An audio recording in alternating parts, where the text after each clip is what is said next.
जय हिंद दोस्तों, आपका स्वागत है। ये हमारा 11th क्लास की सीरीज चल रही है फिजिक्स में। और फिजिक्स का जैसा कि पहला नंबर ये क्लास 3 है। किसका? क्लास 11 का क्लास 3 है, तीसरा सेशन। पहला सेशन में आप लोग इंट्रोडक्शन ऑफ फिजिक्स देख चुके हैं। जो लोग अभी तक नहीं देखे हैं, लिंक आपको डिस्क्रिप्शन बॉक्स में दिया गया है, जाकर के देख लीजिएगा, ठीक है। क्लास 2 में हमने बताया था कि यूनिट एंड डायमेंशंस क्या होता है, यानी कि डायमेंशंस कैसे ज्ञात करेंगे, what is the unit and what is the dimensions. आज हम लोग डायमेंशन निकालना सीखेंगे बहुत डिफरेंट फिजिकल क्वांटिटीज का, यानी कि जितने भी फिजिकल क्वांटिटीज होते हैं उसमें कुछ लगभग 20 से 25, इससे ज़्यादा आपको ज़रूरत नहीं पड़ेगी। ये आप कैसे निकालते हैं, एक तरह से इसे होमवर्क समझ के बनाइएगा, ठीक है। एक तरह से आप लोग इसे प्रैक्टिस सेशन के रूप में समझेंगे हम लोग, और डिफरेंट टाइप का यूज करेंगे। चलिए देखिएगा डायमेंशन। अब जैसा कि आपको पता है कि मैंने डायमेंशंस क्या पढ़ाया है, तो डायमेंशन अर्थात बीमा। और मैंने आपको शॉर्ट में बताया था कि m के पावर a, l के पावर b और t के पावर c, यानी कि किसी भी यूनिट्स को m, l, t के रूप घातों के रूप में लिखने की प्रक्रिया को क्या कहते हैं? बीमा कहते हैं। और बीमा निकाला कैसे जाता है? तो डिपेंड करता है उनके फिजिकल रिलेशंस पर, यानी कि फिजिकल क्वांटिटियों के बीच कौन से संबंध होते हैं, उन्हीं के आधार पर। फंडामेंटल क्वांटिटीज होते हैं जो डिपेंड नहीं करते हैं किसी पर, क्योंकि वो स्वतंत्र होते हैं, किसी पर निर्भर ही नहीं करते हैं, तो उनका अलग चीज है। अब यहाँ से कुछ समझ लेंगे, है ना। कुछ कुछ ऐसे भी टर्म्स होते हैं जैसे रेशियो। रेशियो कहने का मतलब होता है अनुपात, ठीक है। रिलेटिविटी, रिलेटिविटी कहने का मतलब होता है सापेक्षता, ठीक है। इन सबों का डायमेंशन नहीं होता है, बल्कि डायमेंशन के जगह पर डायमेंशन लेस होता है। और किसका किसका डायमेंशन लेस होगा? एंगल। एंगल कहने का मतलब होता है कोण, ठीक है। जैसे समतल कोण, जैसे जनरल कोण यानी कि radian. Radian angle equal to आपको पता है L/R होता है, तो ये दोनों आपका कट जाएगा। फिर eco trigonometric function, trigonometric function, इन सब का क्या होता है? डायमेंशंस नहीं होता, ठीक है। तो जो भी डायमेंशन लेस होता है उसको कैसे लिखेंगे? तो डायमेंशन लेस को 1 लिख सकते हैं, m के पावर 0, l के पावर 0, t के पावर 0 लिख सकते हैं। अब 0 क्यों लिख सकते हैं? तो किसी भी चीज पे पावर अगर हम 0 कर देते हैं तो उसका वैल्यू हो जाता है 1। x के पावर 0 1, t के पावर 0 1, m के पावर 0 1, l के पावर 0 1। तो m के पावर, l के पावर, t के पावर, तीनों के पावर 0, वैल्यू कितना हो गया? 1। और 1 का मतलब होता है डायमेंशन लेस, ठीक है।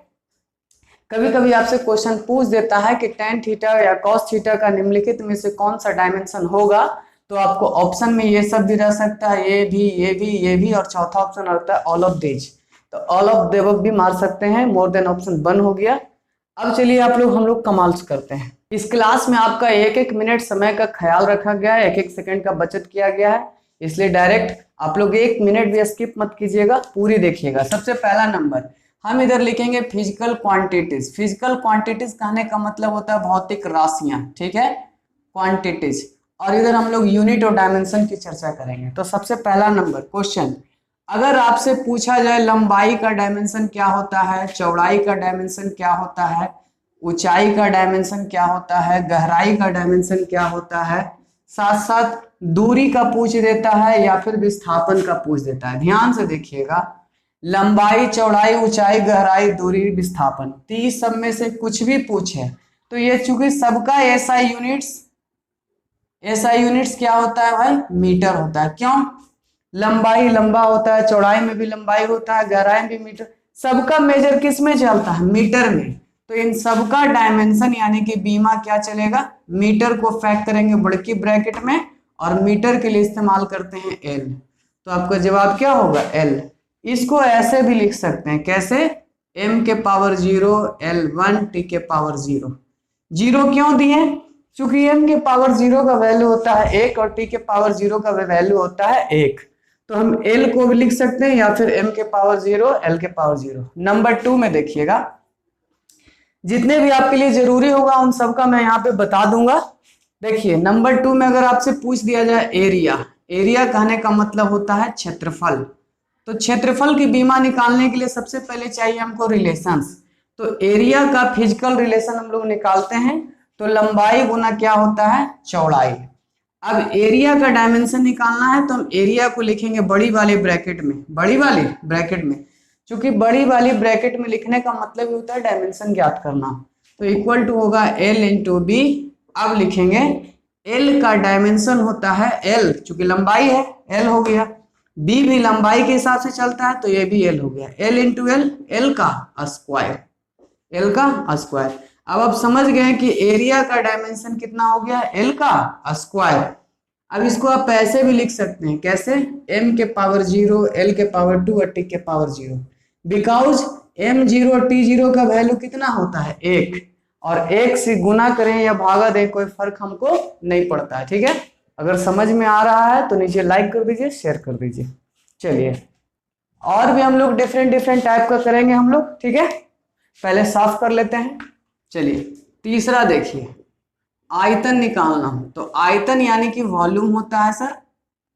ठीक है, वॉल्यूम के बीच सबसे पहले फिजिकल रिलेशन ज्ञात करेंगे। तो वॉल्यूम इक्वल टू होता है लंबाई गुना चौड़ाई गुना ऊंचाई। अर्थात जब इसका हम डायमेंशन निकालेंगे वॉल्यूम का, तो वॉल्यूम का डायमेंशन निकालेंगे तो इसको एल बी एच को इसके अंदर डालेंगे। एल का भी बीमा होता है लंबाई एल, बी का भी होता है एल, एच का भी होगा एल। कुछ लोग पहली बार जो वीडियोस देख रहे हैं उनको ये पता चल रहा है सर एल का भी एल, बी का भी एल, एच का भी एल, ऐसे कैसे हो गया। तो भैया ऐसे इसलिए हो गया कि ये देखिए इसमें ये लंबाई, इसमें ये ऊंचाई चौड़ाई और इसमें ऊंचाई, सबका माप मीटर में चलेगा या सेंटीमीटर में चलेगा, तीनों का माप मीटर में चलेगा सेंटीमीटर में। तो ये किसका मात्रक होता है, लंबाई का यानी लेंथ का। तो लेंथ के लिए इस्तेमाल हम लोग करते हैं एल। तो L3 हो गया आयतन का आपका बीमा, या तो फिर इसको ऐसे भी लिख सकते हैं m0 L3T0 पावर करके। ठीक है, आगे चौथा नंबर चलेंगे हम लोग। चाल का पूछे या तो फिर वेग का पूछे, दोनों का एक ही होता है। देखिए चाल यानी कि स्पीड होता है सर, और वेग यानी कि वेलोसिटी होता है। चाल यानी कि स्पीड होता है, वेग यानी कि वेलोसिटी। तो चाल की बात करेंगे तो दूरी बटा समय, ठीक है, और वेलोसिटी की बात करेंगे तो हम लोग विस्थापन बटा समय। अब याद कीजिए थोड़ी देर पहले मैंने दूरी और विस्थापन के बारे में बता दिया था कि उसका बीमा क्या होता है, लंबाई चौड़ाई ऊंचाई गहराई मोटाई दूरी विस्थापन सबका होता है एल। एल यानी कि लेंथ में नापा जाएगा, है ना।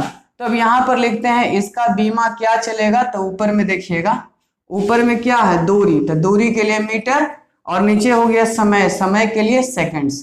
तो मीटर पर सेकंड ये यूनिट होता है किसका, चाल या वेग का मात्रक मीटर प्रति सेकंड्स। तो मीटर पर सेकंड्स को यहाँ डालें, मीटर के लिए एल और सेकंड, सेकंड के लिए क्या चलेगा टी। अब जरा समझिए एल इन नीचे से टी कहाँ जाएगा, नीचे से टी ऊपर, तो ऊपर जाएगा तो टी का पावर क्या हो गया -1 एल टी इनवर्स। इसको पढ़ेंगे क्या, एल टी इनवर्स पढ़ेंगे। ठीक है, एल टी इनवर्स, इसको हम ऐसे भी लिख सकते हैं m0 L T inverse 1, m0 L T inverse 1।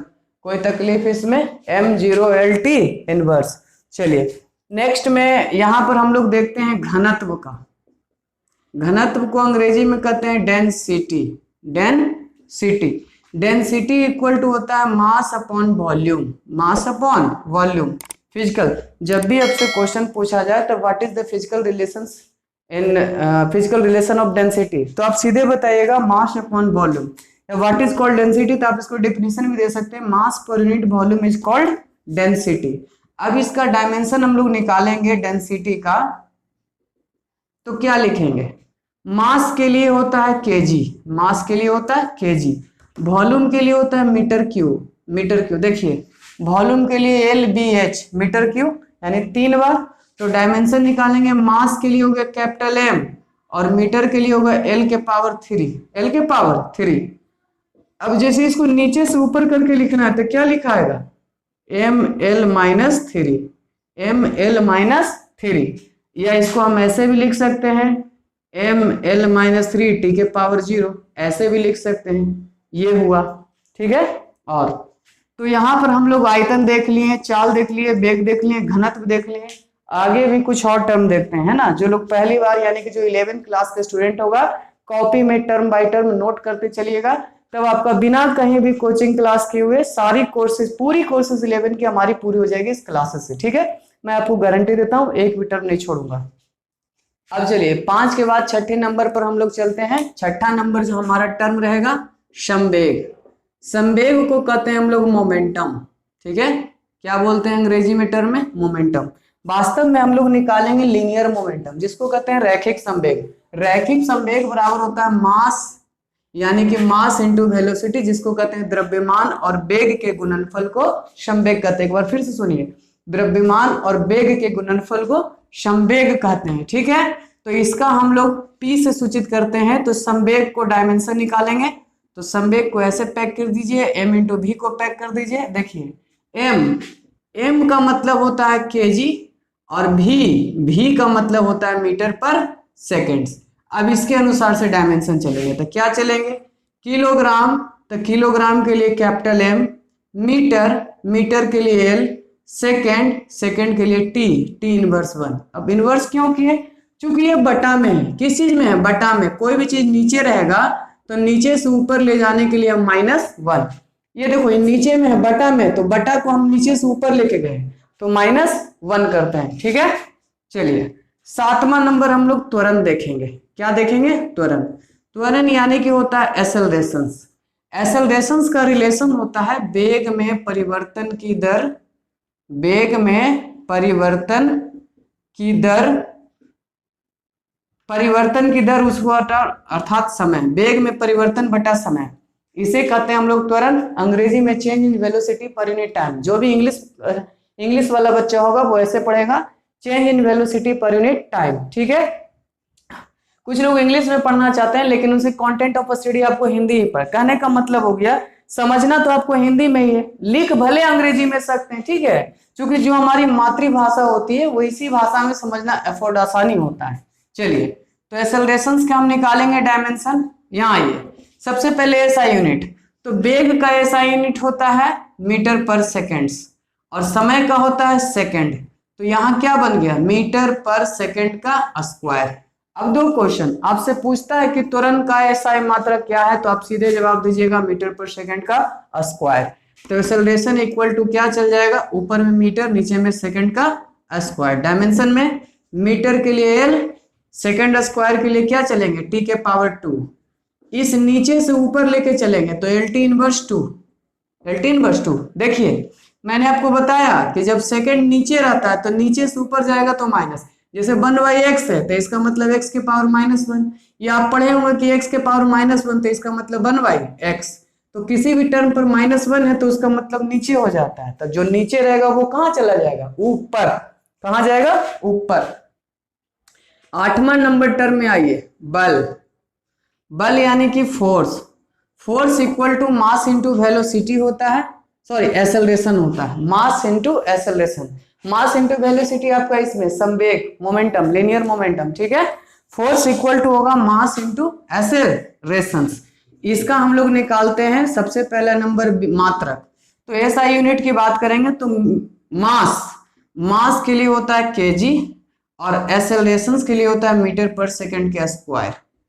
Kilogram metre पर सेकंड स्क्वायर, ये हो गया एसआई यूनिट। जैसे यहाँ पे आप देख लिए एक्सेलरेशन का मीटर पर सेकंड स्क्वायर, तो एक्सेलरेशन का डायरेक्ट मीटर पर सेकंड स्क्वायर ऊपर से उठा कर रखे हैं। एक्सेलरेशन, यहाँ भी एक्सेलरेशन, यहाँ भी एक्सेलरेशन। एक्सेलरेशन का पहले हम लोग निकाल लिए हैं, उसके बाद नीचे रख दिए हैं। इतना को हम कहते हैं 1 न्यूटन। अगर ये 1 है, 1 किलोग्राम मीटर पर सेकंड स्क्वायर, तो इसको हम लोग बोलेंगे 1 न्यूटन। यहाँ से हम लोग ये भी सीखते हैं कि 1 न्यूटन का वैल्यू किलोग्राम मीटर पर सेकंड के स्क्वायर। डायमेंशन निकालेंगे फोर्स का, यूनिट को अंदर पैक कर देते हैं हम लोग। अब निकालते हैं, देखिए किलोग्राम के लिए m हो गया, मीटर के लिए L हो गया, समय के लिए T इनवर्स 2, MLT इनवर्स। अब भी जब भी आपसे फोर्स का बोलेगा बीमा क्या होता है, फोर्स का बीमा निकालिए तो भैया MLT इनवर्स 2। कोई तकलीफ इसमें किसी भी बच्चा को? कोई दिक्कत नहीं है। चलिए इसको साफ करके फिर से आते हैं। साफ कर दिए हैं, अब नेक्स्ट में चलते हैं। अगला टर्म 10 नंबर सवाल, आवेग को निकालते हैं। आवेग इक्वल टू होता है, अंग्रेजी में बात करेंगे तो इम्पल्स को कहते हैं आवेग, और आवेग इक्वल टू होता है force into time. Force into time. In general हम ये भी कर सकते हैं कि बल और समय के गुणनफल को हम लोग आवेग कहते हैं। बल और समय के गुणनफल को क्या कहते हैं? आवेग कहते हैं। अब इसका मात्रक पहले समझिए। देखिए, फोर्स का एसआई मात्रक होता है न्यूटन, ठीक है। टाइम का एसआई मात्रक क्या होता है? सेकंड। तो न्यूटन सेकंड इस टाइप से हमारा नाम हो जाएगा। आवेग का क्या होगा? फोर्स इंटू टाइम, तो न्यूटन इंटू सेकेंड्स, ठीक है। अब यहाँ पर हम लोग इसका बीमा निकालेंगे, इम्पल्स। क्या निकालेंगे? इम्पल्स। तो इम्पल्स का चलते हैं न्यूटन सेकेंड्स। अभी समझिए, न्यूटन यानी कि फोर्स। अभी अभी थोड़ा देर हम लोग निकालते हैं पहले बल का। क्या निकाले थे? MLT inverse 2 second. सेकेंड यानी कि टी, सेकेंड यानी कि टी। अब देखिए, टी के पावर यहाँ पर 1 है और यहाँ पे -2 है, तो गुना में रहता है तो जुटेगा। तो जुटेगा तो भाई -2 में से +1 जुटेगा तो कितना बचेगा? -1। तो आपका जवाब हो जाएगा MLT -1, MLT -1, ठीक है। कुछ देर पहले हम क्या याद किए थे? मोमेंटम का भी MLT होता है, MLT इनवर्स 1 होता है। मोमेंटम यानी कि इसका P into M into V, तो मोमेंटम का भी हम लोग बताए थे MLT इनवर्स 1। तो कभी कभी क्वेश्चन ये भी आ सकता है कि इम्पल्स किसके बराबर होता है? इम्पल्स की बीमा किसकी बीमा के बराबर होता है? तो भैया, इम्पल्स की बीमा आवेग की मोमेंटम की बीमा के बराबर होता है। मोमेंटम यानी संवेग। तो आवेग और संवेग दोनों की बीमाएं आपस में सेम होती है। आवेग और संवेग की बीमाएं आपस में सेम होती है। चलिए, 11 नंबर क्वेश्चन हम लोग दाब निकालते हैं। अंग्रेजी में प्रेशर बोलेंगे इसको हम लोग। प्रेशर बराबर फॉर्मूला होता है force upon area, force upon area. चलिए, सबसे पहले यूनिट डिसाइड करते हैं। फोर्स का यूनिट होता है न्यूटन, एरिया का यूनिट होता है मीटर के स्क्वायर, न्यूटन प्रति वर्ग मीटर, न्यूटन प्रति वर्ग मीटर, n मीटर टू। अब इसका डायमेंशन निकालते हैं, प्रेशर। चलिए, इसको पास्कल भी कहा जाता है। इसको क्या कहते हैं? पास्कल कहते हैं, ठीक है। ये भी याद रखिएगा। तो प्रेशर का निकालेंगे तो पहले न्यूटन और नीचे मीटर स्क्वायर। अभी अभी फोर्स का जान चुके थे कि MLT इनवर्स 2 होता है नीचे में, है ना। और मीटर स्क्वायर का क्या होता है? तो L का स्क्वायर। अब समझिए, ये एगो से एगो कट जाएगा तो कितना बचेगा? एगो। नीचे 2 है, ऊपर 1 है, तो 1 से 1 कटेगा तो 1 बचेगा। अब 1 वाला नीचे से ऊपर जाएगा तो क्या लिखाएगा? ML -1 T -2, ML -1 T -2, ठीक है। ML -1 T -2, ठीक है। इसको इनवर्स बोलेंगे, इसको इनवर्स 2 बोलेंगे। चलिए, अगला घनत्व देखिए। घनत्व शायद बता दें, कार्य। कार्य आइए, कार्य यानी कि वर्ग। तो आपसे वर्ग पूछे चाहे तो फिर शक्ति पूछे, दोनों का एक ही होता है, ठीक है। एनर्जी, कार्य और शक्ति दोनों का ऐसा मात्रक जूल ही होता है। ये आपको पता होना चाहिए कि कार्य और एनर्जी का मात्रक जूल होता है। तो कार्य बराबर होता है force into displacement, force into displacement, ठीक है। Force into displacement. अब इसका ऐसा मात्रक होता है न्यूटन और मीटर, न्यूटन मीटर। यूनिट्स की बात करते हैं तो देखिए, फोर्स का यूनिट होता है न्यूटन और डिस्प्लेसमेंट का यूनिट होता है मीटर। तो न्यूटन मीटर, न्यूटन मीटर, इसको हम लिख सकते हैं साथ में। अब वर्ग का निकालते हैं हम लोग डायमेंशन। तो डायमेंशन निकालेंगे तो देखिए, न्यूटन यानी कि फोर्स, तो फोर्स का बीमा क्या होता है? MLT inverse 2, MLT inverse 2। Displacement का क्या होगा? केवल और केवल L। तो यहाँ पर L1 और L1 गुना में पावर ऐड होगा तो ML2 T इनवर्स 2।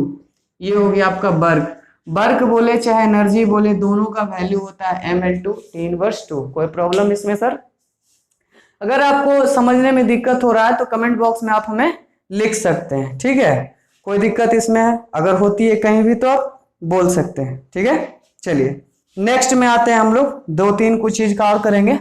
जितने भी आप लोग जितने भी लाइव देख रहे हैं इस सेशन को, उनसे गुजारिश रहेगा कि कॉपी पर नोट करते चलिए ताकि आपको प्रॉब्लम बाद में ना हो, ठीक है। चलिए, कुछ टर्म 100 मैंने करता हूं, मैं टोटल आज आपको 20 तक लगभग करवा ही दूंगा। तो चलिए आगे करते हैं हम लोग। सबसे पहले हम लोग शुरू करते हैं दाब प्रवणता, दाब प्रवणता, ठीक है।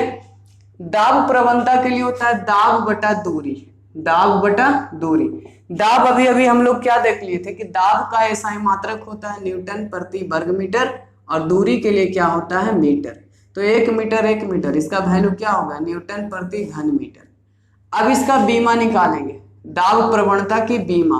तो दाब प्रवणता के बीमा निकालिएगा तो न्यूटन यानी कि हो गया mLT इनवर्स टू फोर्स, चूंकि न्यूटन किसका होता है फोर्स का, और m3 तो m3 यानी कि L3, एगो से एगो कट जाएगा तो L2 बचेगा, यानी कि m नीचे से ऊपर जाएगा L-2 और T-2, ये हो गया।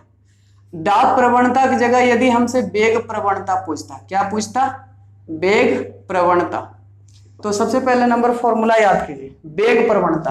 तो वेग प्रवणता है तो इसमें हम लोग लिखेंगे वेग बटा दूरी, वेग बटा दूरी। जैसे दाब प्रवणता दाब बटा दूरी, वेग प्रवणता वेग बटा दूरी। तो वेग के लिए हो गया मीटर पर सेकेंड और दूरी के हो लिया खाली मीटर्स, मीटर से मीटर कैंसिल 1/सेकेंड बच गया। अब इसकी हम लोग निकालते हैं बीमा, तो बीमा निकालेंगे तो 1/सेकेंड यानी कि टी अर्थात टी इनवर्स 1। इसमें किसी को कोई प्रॉब्लम नहीं होना चाहिए क्योंकि मीटर से मीटर कैंसिल हो गया तो 1/t अर्थात टी इनवर्स 1। चलिए आगे हम लोग देखते हैं बल आघूर्ण।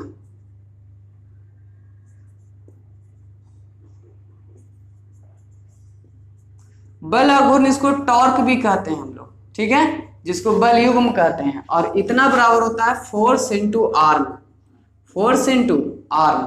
आर्म किसको कहते हैं तो आर्म मतलब दूरी होता है, आर्म मतलब दूरी होता है। तब इसकी बीमा जब हम लोग निकालते हैं टॉर्क की तो फोर्स का होता है mLT इनवर्स 2, अभी भी थोड़ा देर पहले फोर्स का कितना होता है mLT इनवर्स 2, और आर्म के लिए कितना होगा केवल L होगा, तो एक एल ये गुना में है तो क्या होगा mL2 T inverse 2, mL2 T inverse 2, ठीक है। नेक्स्ट में बात करते हैं, अगर आपसे पूछ दिया जाता है जड़त्व आघूर्ण, जड़त्व आघूर्ण ध्यान दीजिए, मोमेंट ऑफ इनर्शिया, जड़त्व आघूर्ण पूछ दिया जाए तो सबसे पहले उसका रिलेशन हम लोग याद रखेंगे, जड़त्व आघूर्ण बराबर क्या होता है। चलिए देखिए जड़त्व आघूर्ण बराबर होता है द्रव्यमान गुना दूरी का स्क्वायर। यहाँ पे बल आघूर्ण था तो बल गुना आर्म, यहाँ पे जड़त्व आघूर्ण है तो द्रव्यमान गुना दूरी का स्क्वायर। अब इसका जब बीमा निकालेंगे हम लोग I का, तो द्रव्यमान का क्या होता है m फॉर मास, दूरी के लिए क्या लिखेंगे L का स्क्वायर, चूंकि ये स्क्वायर है तो इसका हो गया mL2, T लिखेंगे तो T का वैल्यू क्या हो जाएगा 0। ये था आपका कुछ, इसके बाद कुछ और भी हम लोग देख लेते हैं। सारे 11th के स्टूडेंट को मैं कहना चाहता हूं कि जो भी अगर बोर्ड एग्जाम की तैयारी कर रहे हैं या फिर नेट जेईई की तैयारी कर रहे हैं तो आपको बेसिक फिजिक्स में ये सब चीजें आपको याद रखनी पड़ेगी। दो तीन का आप, अब गुरुत्वाकर्षण नियतांक का हम लोग निकालते हैं, गुरुत्वाकर्षण नियतांक। तो गुरुत्वाकर्षण बल बराबर सबसे पहले समझेंगे कि force equal to G into m1 into m2 बटा r का स्क्वायर, ये होता है गुरुत्वाकर्षण बल, ठीक है। अब इसमें G का हम लोग डायमेंशन निकाल रहे हैं, तो G का डायमेंशन निकालेंगे तो G को ऐसे कर देंगे, ये भागी वाली चली जाएगी गुना में f इंटू आर स्क्वायर, और बाकी ये ऊपर है तो कहाँ चलाएगा नीचे m इंटू m2। अब इसका ग्रेविटेशनल कांस्टेंट का हम लोग निकालते हैं डायमेंशन, तो डायमेंशन निकालते हैं तो इधर करते हैं पहले फोर्स का होता है mLT इनवर्स 2 r स्क्वायर, तो L का स्क्वायर m1 यहाँ पर m, m2 यहाँ भी m, चूंकि मास है तो एक m से एक m कैंसिल हो गया, नीचे से ऊपर जाएगा m का पावर -1, L 2 है और यहाँ पर 1 है तो 2 और 1 कितना 3, और ये अकेले बच गया T के पावर -2। ये हो गया गुरुत्वाकर्षण नियतांक यानी कि कैपिटल G का डायमेंशन, कैपिटल G का डायमेंशन। कोई तकलीफ किसी को कैपिटल G का डायमेंशन निकालने के लिए? तो ये तो था, कल मैंने बताया था कि बीमा कैसे ज्ञात किया जाता है, और आज मैंने बहुत सारे डिफरेंट अप्रॉक्स 20 के लगभग मैंने एग्जाम्पल दिए होंगे, उन सारे को कॉपी में नोट कर लीजिए। रोजाना क्लासेज आपकी 8 बजे से होगी लाइव, ठीक है। और हमारे से जुड़े रहने के लिए चैनल को सब्सक्राइब कर लीजिए, साथ साथ दोस्तों के साथ जितना ज्यादा हो सके उतना ज्यादा शेयर कीजिए। धन्यवाद, हमारी मुलाकात अगली क्लास, ठीक है।